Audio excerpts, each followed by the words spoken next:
নমস্কার দর্শক বন্ধু, আমি শ্রী প্রদীপ।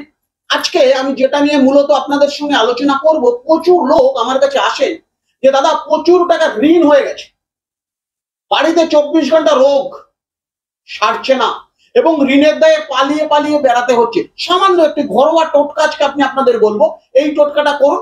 15 দিন করার পর উপকৃত হওয়ার পর আপনি আমাদের জানাবেন কত কি ভালো আছেন। একটু ছোট্ট ঘি এবং একটু মাখন দুটি ঘরে রাখুন।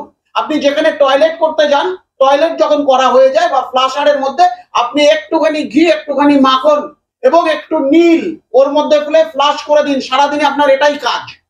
2বার বাথরুম করুন, চাই 5বার বাথরুম করুন, চাই 6বার বাথরুম করুন। বাথরুমে আপনি যতবার যাবেন ততবারই আপনাকে একটু ঘি, একটু মাখন, একটু নীল টয়লেটের মধ্যে ফেলে ওটাকে ফ্লাশ করে দিন, শুধু ফ্লাশ আউট করে দিন। কি সুন্দর একটি উপকৃত হবেন আপনারা করে, তারপর আমাকে মতামত জানাবেন। যদি চ্যানেলটি ভালো লাগে অবশ্যই সাবস্ক্রাইব করতে ভুলবেন না। নমস্কার দর্শক বন্ধু, সুস্থ থাকুন, ভালো থাকুন।